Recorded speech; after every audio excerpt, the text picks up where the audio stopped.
Students, welcome back to NS math orbit. आज हम class 10 maths के चैप्टर 1 वास्तविक संख्याओं के एक्सरसाइज 1.2 को स्टेप बाय स्टेप सॉल्व करने वाले हैं। इस वीडियो में आपको हर क्वेश्चन को इजी और क्लियर मेथड से समझाऊंगा ताकि आप बिना किसी कन्फ्यूजन के अपने एग्ज़ाम में अच्छे से मार्क ला सको। तो वीडियो के लास्ट तक ज़रूर देखना, और अगर आपको मैथ इजी तरीके से समझ आता है तो चैनल को सब्सक्राइब करना मत भूलना। चलो शुरू करते हैं। तो स्टूडेंट्स, एक्सरसाइज 1.2 को समझने से पहले हमें प्रमेय 1.2 को अच्छे से समझना होगा, क्योंकि इसका उपयोग हमें अगले सवालों को समझने में होगा। तो प्रमेय 1.2 कहती है, मान लीजिए p एक अभाज्य संख्या है और यदि p a स्क्वायर को विभाजित करती है तो p a को भी विभाजित करेगी, जहां a एक धनात्मक पूर्णांक है। प्रमेय कहती है कि p कोई अभाज्य संख्या है। p क्या है? कोई अभाज्य संख्या है और a कोई धनात्मक पूर्णांक है। अब a अभाज्य हो भी सकती है और नहीं भी, इसका कोई आवश्यक प्रतिबंध नहीं है। तो a कोई धनात्मक पूर्णांक है। तो ये कहता है कि यदि p a स्क्वायर को डिवाइड करती है तो p a को भी डिवाइड करेगी। चलो इसको एक एग्जाम्पल से समझते हैं। जैसे कि हम एक अभाज्य संख्या लेते हैं 5 और एक धनात्मक पूर्णांक लेते हैं 10। हम जानते हैं कि जो हमारी अभाज्य संख्या 5 है वो 10 के स्क्वायर यानी कि 100 को विभाजित करेगी 20 बार। तो अगर हम इसका वर्ग हटा दें तो फिर अभाज्य संख्या 5 10 को भी विभाजित करेगी। तो इस प्रमेय का यूज करते हुए एक्सरसाइज 1.2 को बहुत ही आसान तरीके से सॉल्व करने वाले हैं। और एक्सरसाइज 1.2 में दो तरीके से हमको मिलेंगे जो कि एग्ज़ाम की दृष्टि से बहुत ही ज़्यादा इम्पोर्टेंट है, और एक एक्सरसाइज में से 3 या 4 नंबर का लॉन्ग क्वेश्चन ही हमको प्राप्त होता है। तो चलिए एक्सरसाइज की ओर चलते हैं। तो स्टूडेंट, एक्सरसाइज 1.2 का पहला क्वेश्चन हमारे सामने है। पहला क्वेश्चन है, सिद्ध कीजिए कि √5 एक अपरिमेय संख्या है। तो सबसे पहले हमें ये जानना जरूरी है कि परिमेय तथा अपरिमेय संख्या क्या होती है। तो परिमेय संख्याएं वे संख्याएं होती हैं जिनको हम p/q के फॉर्म में लिख सकते हैं। और इसकी एक कंडीशन होती है कि जो हमारा है q वो 0 के इक्वल नहीं होना चाहिए। जैसे कि 2/5, 3/7, -3/2, ये सारी क्या है? परिमेय संख्या के उदाहरण हैं। और अपरिमेय संख्या क्या होती हैं? अपरिमेय संख्याएं वे संख्याएं होती हैं जिनको हम p/q के फॉर्म में नहीं लिख सकते। जैसे कि पाई, √3, इन सभी को हम p/q के फॉर्म में नहीं लिख सकते।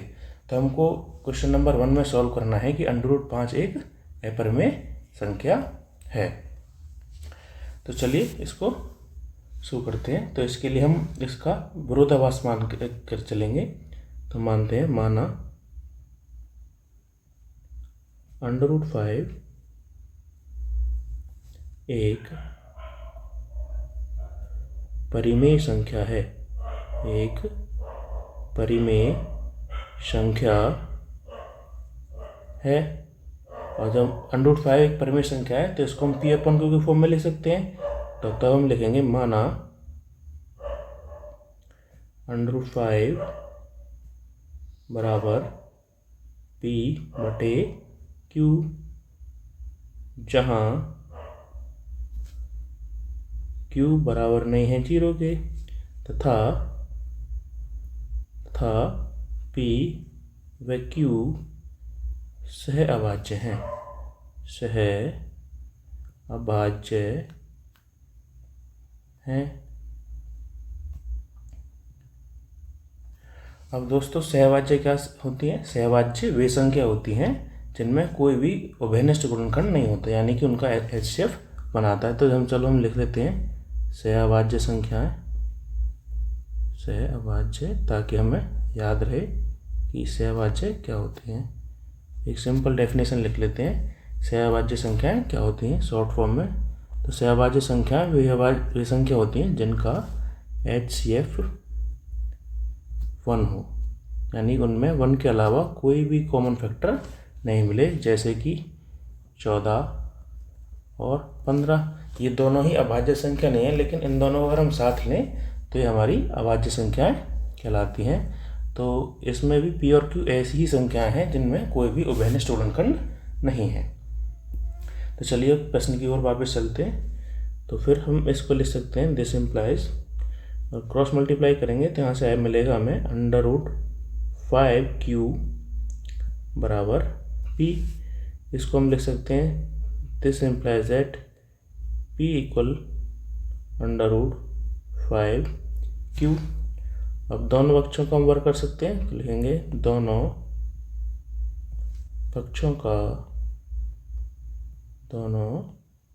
पक्षों का वर्ग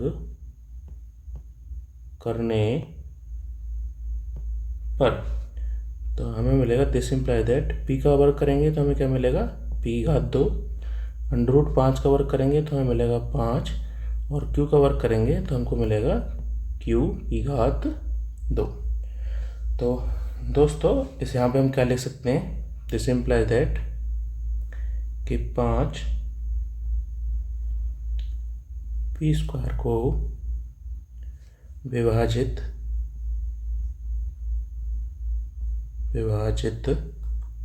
करता है। तो हम यहाँ पे कैसे इस चीज़ को वेरीफाई कर सकते हैं कि 5 यहाँ पर P² को विभाजित करता है। जैसे कि अगर हम स्टूडेंट्स लेते हैं कि अगर हम 3 का डिवाइड 7 में करते हैं तो जाएगा 3 2 जा 6 और रिमाइंडर बनेगा 1।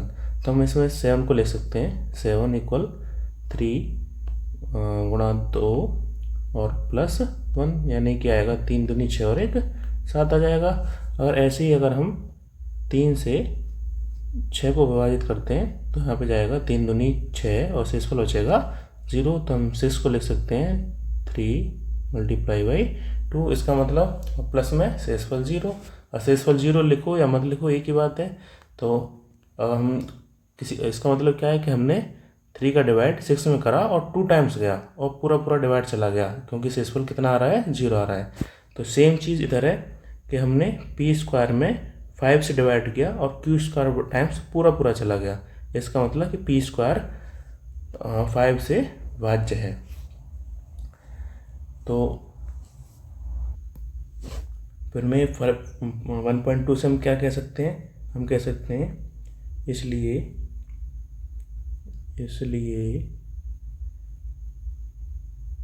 प्रमेय 1.2 से या द्वारा लिख लो 1.2 द्वारा 5 P को भी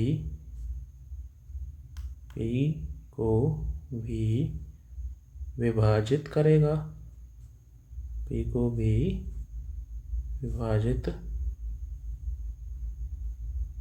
क्योंकि प्रमेय 1.2 क्या कह रही थी कि अगर कोई अभाज्य संख्या किसी धनात्मक पूर्णांक के वर्ग को विभाजित करता है तो वो संख्या को भी विभाजित करेगा। तो हमें क्या मिला था यहाँ पर कि 5 अभाज्य संख्या है जो कि P² को विभाजित करता है, तब वो P को भी विभाजित करेगा। तो स्टूडेंट्स आगे चलते हैं, अतः हम P बराबर 5a लिख सकते हैं, P बराबर 5a लिख सकते हैं, जहाँ a एक पूर्णांक है, अब ऐसा क्यों? क्योंकि जब हम P² में 5 से डिवाइड भाग कर रहे थे तो Q² बार गया था। अब जब हम P में भाग कर रहे हैं 5 से और 5 इसको विभाजित करते हैं तो किसी न कितनी बार तो जाएगा भाग। तो हमने क्या मान लिया कि जब हमने P में 5 से विभाजित करा तो a टाइम्स गया भाग। तो हमने क्या मान लिया कि P बराबर 5a। तो दोस्तों इसको हम इक्वेशन फर्स्ट मान लेते हैं। तो हम लिख सकते हैं तब समीकरण एक में p का मान रखने पर, समीकरण एक में p का मान रखने पर हमको क्या मिलेगा? हमको मिलेगा 5a का स्क्वायर बराबर 5q स्क्वायर। अच्छा, हम वर्ग खोलेंगे तो 5 का वर्ग कितना होता है? 25, और a का वर्ग आएगा a की घात 2। यहाँ पर क्या बचेगा? 5 गुणा q स्क्वायर। अब 5 से 25 में भाग करेंगे तो कितनी बार जाएगा? 5 बार। तो हम लिख सकते हैं दिस इम्प्लाई दैट 5 a की घात 2 बराबर q की घात 2, और इसको हम क्या लिख सकते हैं? q की घात 2 बराबर 5 a की घात 2। तो स्टूडेंट्स, हमको पहले की तरह फिर से कंडीशन प्राप्त होगी कि q स्क्वायर बराबर आ रहा है 5 a स्क्वायर का। इसका मतलब क्या है कि 5 q स्क्वायर को विभाजित करता है। इसलिए हम लिख सकते हैं, इसलिए प्रमेय 1.2 से 5 q स्क्वायर को भी विभाजित करेगा।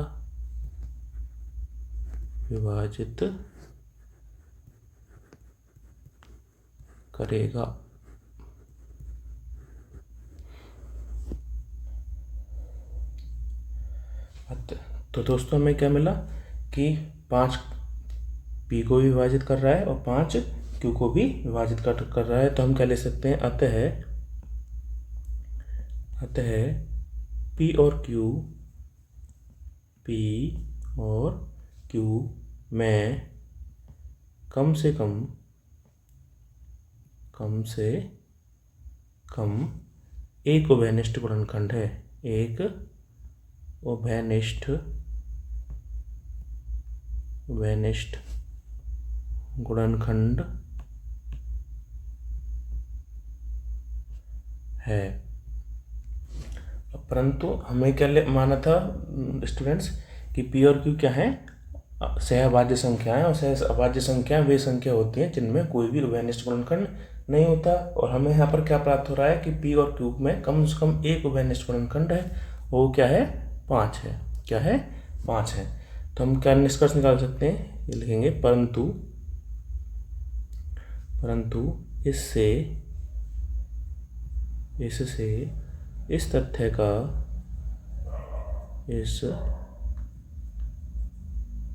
का विरोधाभास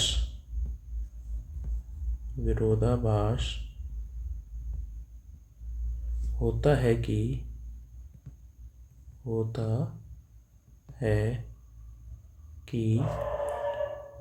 a और b सहअभाज्य हैं।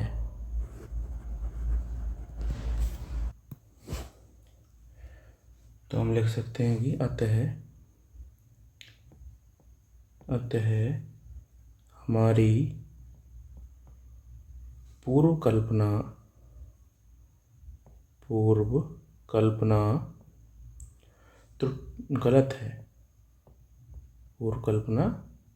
गलत है। अतः √5 एक अपरिमेय संख्या है।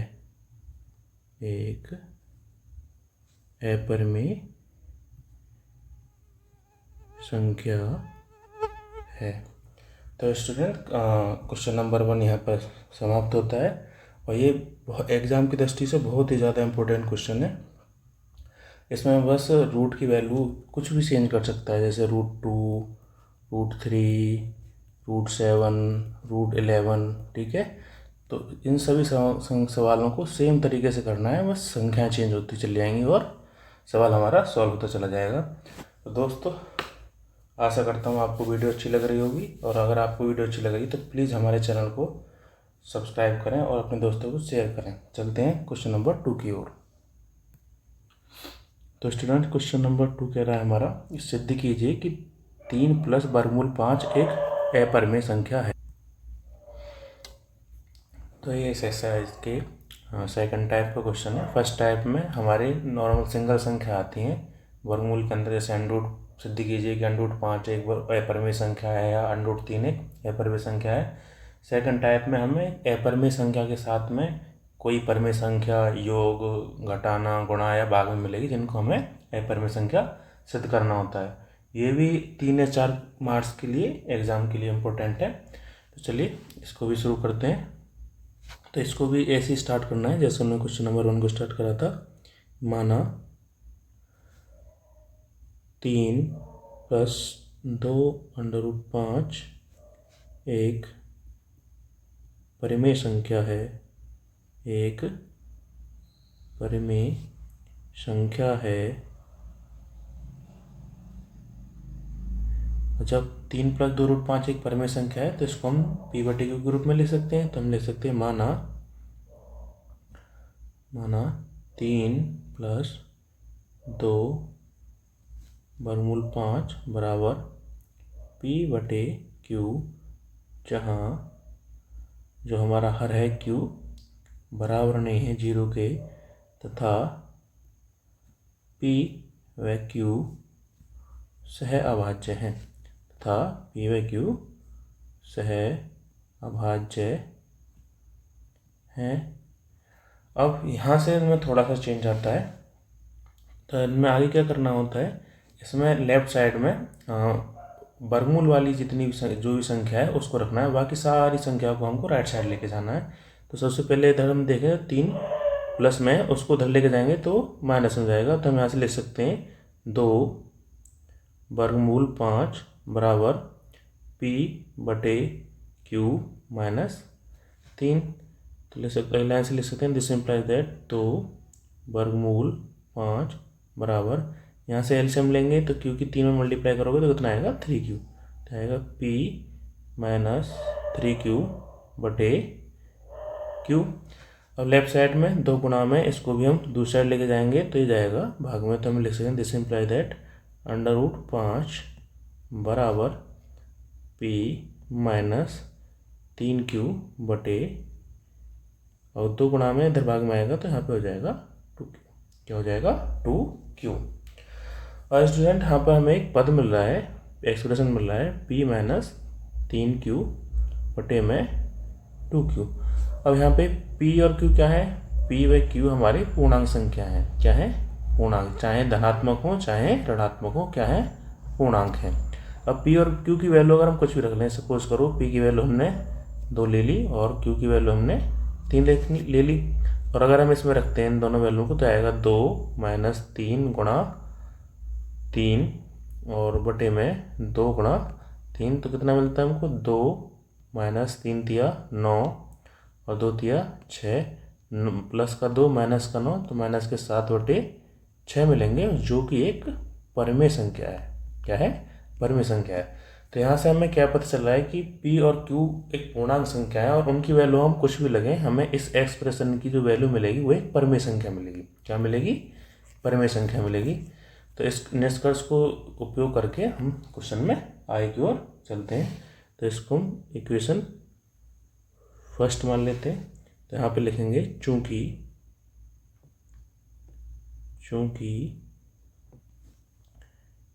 p व q पूर्णांक हैं, इसलिए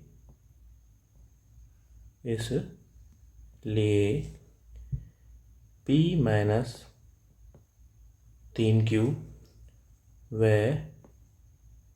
2q भी पूर्णांक होंगे,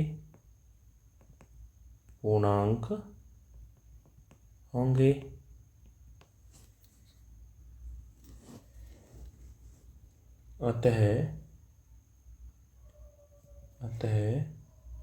p - 3q बटे 2q एक परिमेय संख्या होगी, एक परिमेय संख्या होगी। अब समीकरण 1 से हम देखें तो हम लिखेंगे परंतु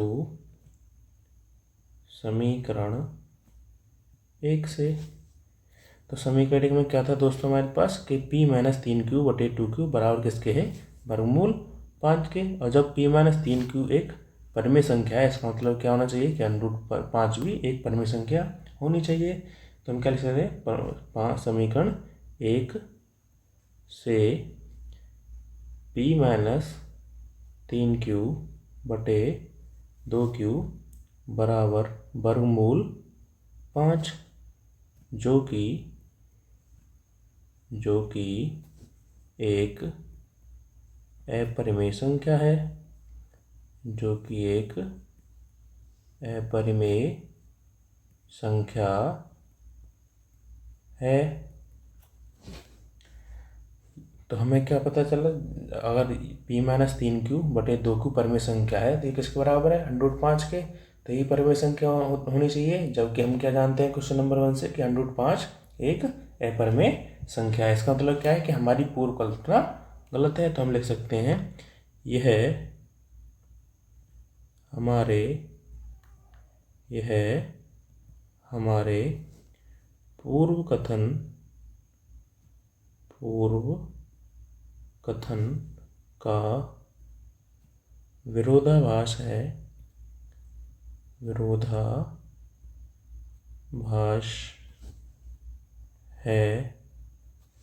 अतः हमारी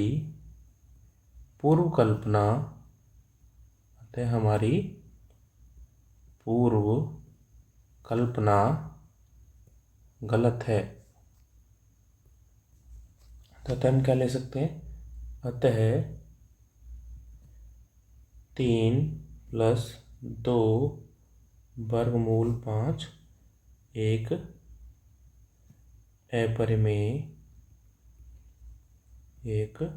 अपरिमेय संख्या है।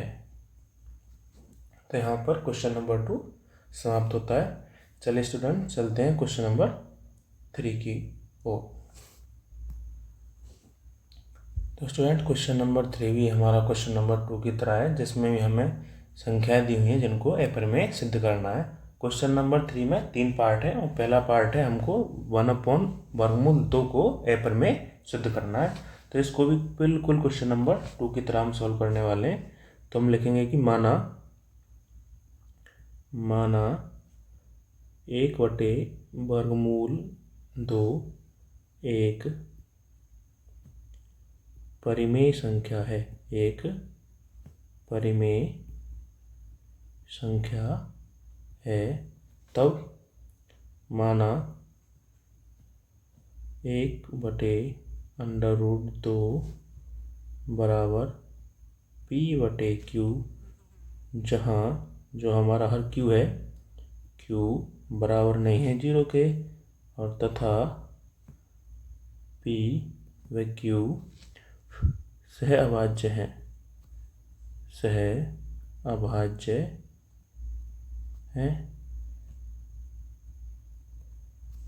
और फिर से हमको पहले की तरह ही करना है, हमको वर्गमूल वाली चीज़ लेफ्ट साइड में रखनी है, बाकी सारी चीज़ें हम दूसरी साइड ले जाएंगे। तो हम क्या करेंगे, दिस इम्प्लाइज दैट 1/√2।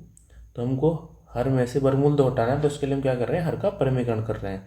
तो परिमेयकरण में क्या करते हैं, हम हर की में जो कुछ है √2 उसकी ऊपर नीचे गुणा करने वाले हैं। तो हमने √2 की ऊपर और नीचे गुणा कर दी, बराबर कितना आएगा p/q। जब हम वर्गमूल 2 की 1 में गुणा करेंगे तो हमको मिलेगा √2, और √2 की √2 में गुणा करोगे तो कितना मिलता है हमें 2। यहाँ पर आएगा p/q। हर में 2 है जो कि भाग में, अब दूसरी साइड जाएगा तो ये गुणा में जाएगा। तो हमें क्या मिलेगा, वर्गमूल 2 बराबर 2p/q, 2p/q। अब हम फिर से पहले की तरह लिख सकते हैं कि चूंकि पी व क्यू पूर्णांक हैं, इसलिए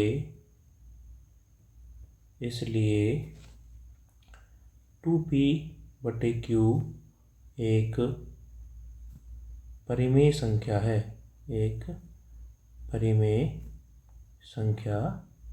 है, क्योंकि p और q की वैल्यू हम कुछ भी रख लें वो हमेशा ही परिमेय संख्या ही आने वाली है। तो हम ऊपर समीकरण 1 मान सकते हैं इसको, समीकरण 1। तो हम लिख सकते हैं कि परंतु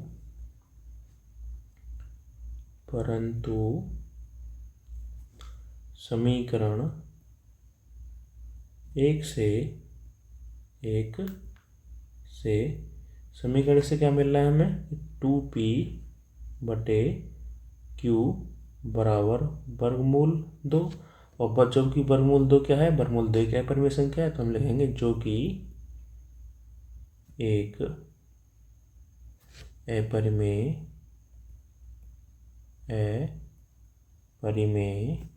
संख्या है।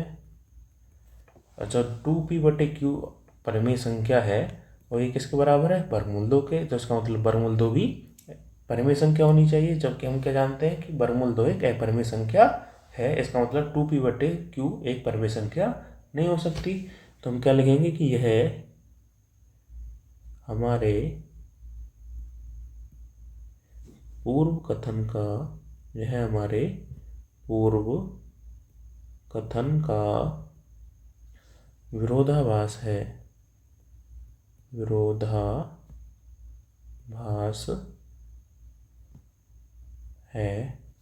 अतः हमारी पूर्व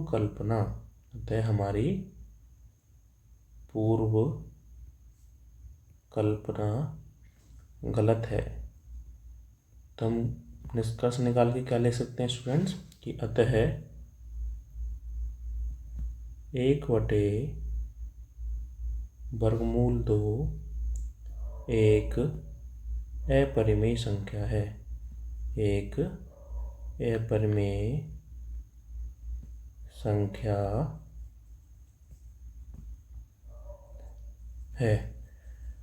तो क्वेश्चन नंबर 3 का पहला पार्ट भी दोस्तों हमने सॉल्व कर लिया, जो कि बहुत आसान था। इसी प्रकार क्वेश्चन नंबर 3 के 2 पार्ट और शेष हैं, जिनको हम बहुत ही आसान तरीके से सॉल्व करेंगे। तो चलते हैं क्वेश्चन नंबर 3 के सेकंड पार्ट की ओर। तो क्वेश्चन नंबर 3 के सेकंड पार्ट में हमको सिद्ध करना है कि 7/5 एक अपरिमेय संख्या है। तो इसको भी हम बिल्कुल क्वेश्चन नंबर 3 के पहले पार्ट की तरह सॉल्व करने वाले हैं। तो हम लिखेंगे कि माना 7/5 एक परिमेय संख्या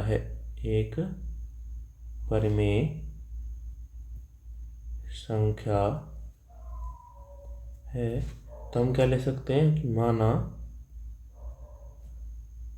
7/5 बराबर p/q, जहाँ जो हमारा हर q है वो बराबर नहीं है 0 के, तथा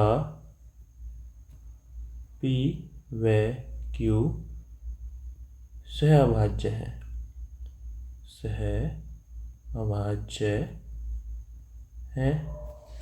तो हम क्या ले सकते हैं, दिस इम्प्लाइज दैट, फिर से हमें क्या करना है, जो वर्गमूल की संख्या है √5 उसको हमें लेफ्ट साइड में रखना है और 7 को दूसरी साइड लेके जाना है।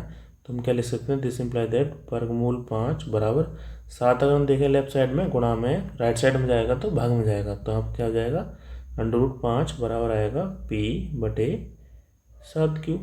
और फिर से हम पहले की तरह लिख सकते हैं कि चूँकि p व q पूर्णांक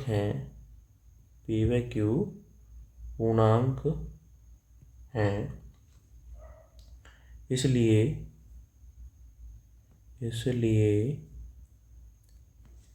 7q भी p/7q, इसलिए p/7q 7q भी इसलिए p/7q लिखें, एक परिमेय संख्या होगी, एक परिमेय संख्या होगी, परिमेय संख्या होगी। तो इसको हम क्या मान सकते हैं, समीकरण एक। तो हम क्या लिखेंगे, परंतु समीकरण एक से समीकरण एक से क्या प्राप्त होता है हमें कि p/7q बराबर वर्गमूल 5। जबकि वर्गमूल 5 हमने कुछ नंबर हमने क्या पढ़ा था कि वर्गमूल 5 एक अपरिमेय संख्या है। तो हम क्या लिख सकते हैं, जो कि एक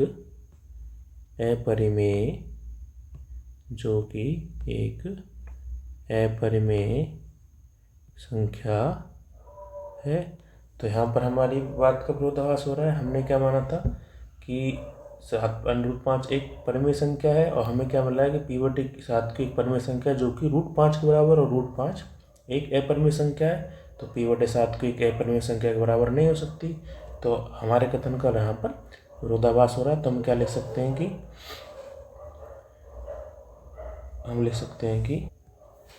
यह हमारे पूर्व कथन का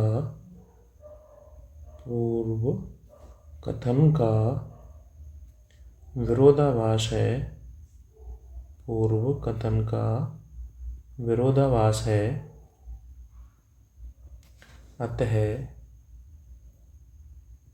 हमारी कल्पना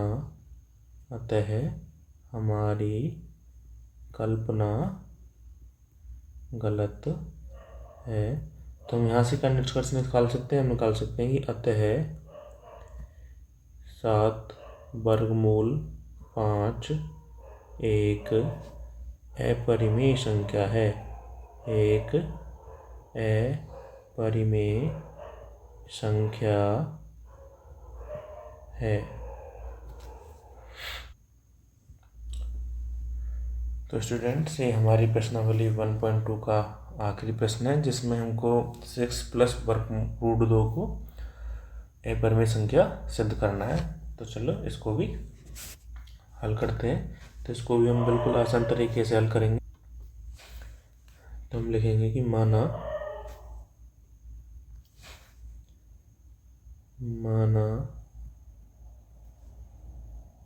6 + √2 एक परिमेय संख्या है, एक परिमेय संख्या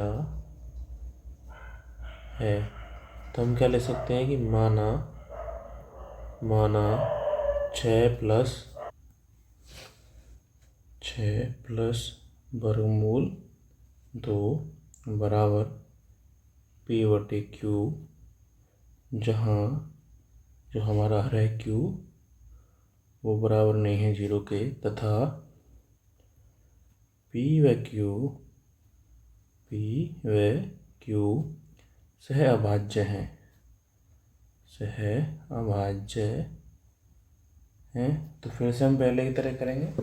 हमको क्या करना है, जो वर्गमूल वाली संख्या है लेफ्ट में, उसको लेफ्ट में रखना है, बाकी सारी संख्याएं राइट में लेके जाएंगे। तो हमारा 6 इस लेफ्ट में क्या है, प्लस में है, तो राइट में जाकर माइनस में हो जाएगा। तो हम क्या ले सकते हैं, वर्गमूल 2 बराबर p/q - 6।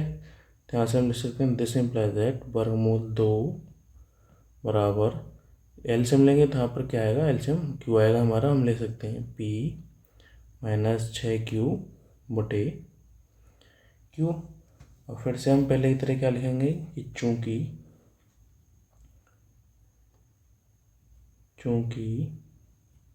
p व q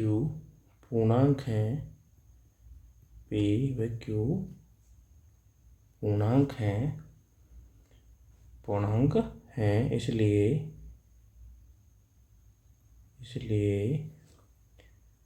p - 6Q बटे Q एक परिमेय संख्या होगी। अब इसको हम समीकरण एक मान सकते हैं, तो हम क्या लिखेंगे, परंतु समीकरण एक से P माइनस 6Q बटे Q बराबर वर्गमूल 2। और जबकि दो वर्गमूल 2 क्या है, एक अपरिमेय संख्या है, तो हम लिखेंगे जो कि अपरिमेय संख्या है, जो कि अपरिमेय संख्या है। अतः यहाँ पर हमारी पूर्व कथन का विरोधाभास उत्पन्न हो रहा है, तो हम क्या लिख सकते हैं, यह हमारे पूर्व कथन का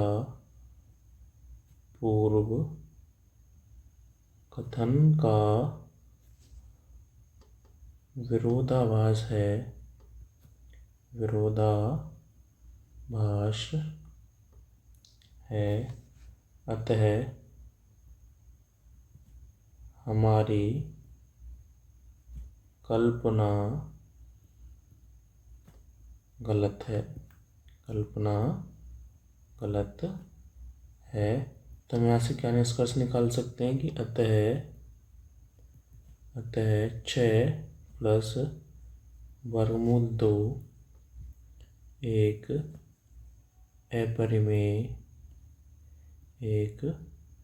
अपरिमेय संख्या है। तो स्टूडेंट्स, आज हमने चैप्टर 1 वास्तविक संख्याओं के एक्सरसाइज 1.2 के सभी क्वेश्चन को डिटेल में समझा। अगर आपको वीडियो हेल्पफुल लगी हो तो वीडियो को लाइक करें और अपने फ्रेंड के साथ शेयर ज़रूर करें। अगर अभी भी कोई डाउट हो तो कमेंट में पूछ सकते हो, मैं ज़रूर रिप्लाई करूँगा। ऐसे और ही क्लास 10 के इजी बनाने के लिए NS मैथ ऑर्बिट को सब्सक्राइब कर लो। मिलते हैं नेक्स्ट वीडियो में, तब तक के लिए keep learning and keep practising. Bye.